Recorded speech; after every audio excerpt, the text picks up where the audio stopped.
मैं ज्ञानेंद्र बैसल आप सभी का स्वागत करता हूं अपने YouTube चैनल ज्ञान की ज्योति में।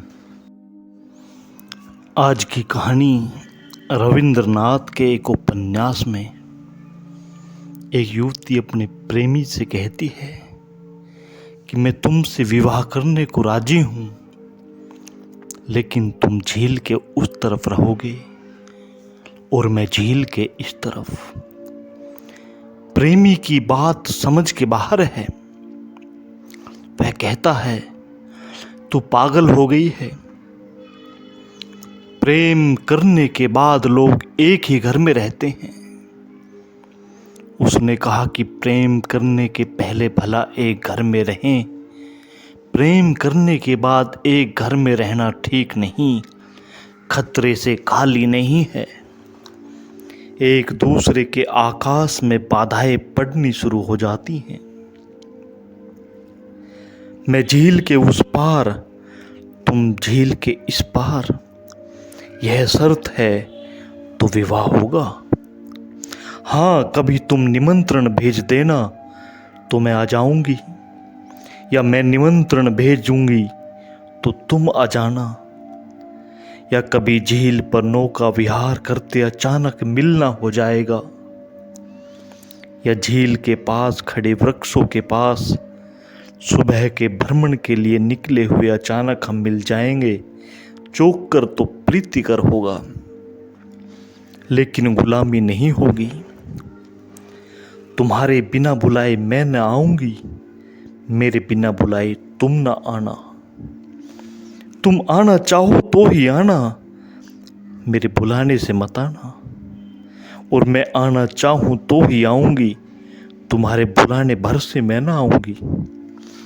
इतनी स्वतंत्रता हमारे बीच रहे तो स्वतंत्रता के इस आकाश में ही प्रेम का फूल खिल सकता है। एक तो साधारण प्रेम है जिसको तुम जानते हो। इस प्रेम ने तुम्हारे जीवन को नर्क बना दिया है।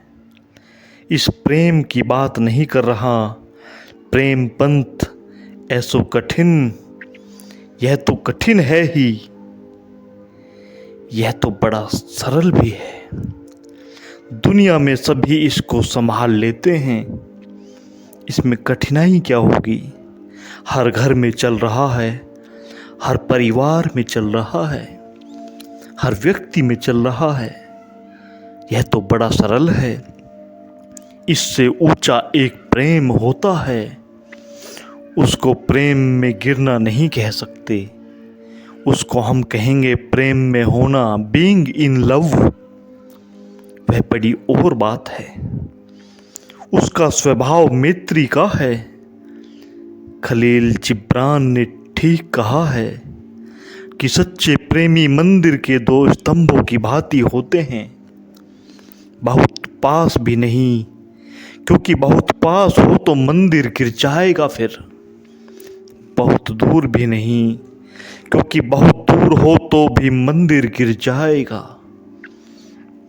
देखते हो ये स्तंभ जिन्होंने ज्वांगत्सु मंडप को संभाला हुआ है, ये बहुत पास भी नहीं है और बहुत दूर भी नहीं है।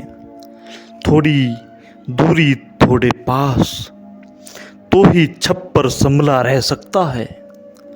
एकदम पास आ जाएं तो छप्पर गिर जाए, बहुत दूर हो जाएं तो छप्पर गिर जाए। एक संतुलन चाहिए। असली प्रेमी न तो एक दूसरे के बहुत पास होते हैं, न बहुत दूर होते हैं। थोड़ा सा फासला रखते हैं ताकि एक दूसरे की स्वतंत्रता जीवित रहे, ताकि एक दूसरे की स्वतंत्रता में व्याघात न हो, एक दूसरे की स्वतंत्रता में अतिक्रमण न हो, एक दूसरे की सीमा में अकारण हस्तक्षेप न हो। प्रेम में होने का अर्थ होता है हम पास भी होंगे, इतने कि हमें एक दूसरे से कोई भय का कारण नहीं, और हम इतने दूर भी होंगे कि हम एक दूसरे को रोंद भी न डालेंगे। हमारे बीच आकाश होगा और तुम्हारा निमंत्रण होगा तो मैं आऊँगा, और मेरा निमंत्रण होगा तो तुम मेरे भीतर आओगे। मगर निमंत्रण पर यह हक न होगा, न अधिकार। आज बस इन्हीं बातों के साथ मैं अपनी वाणी को विराम देता हूँ। धन्यवाद।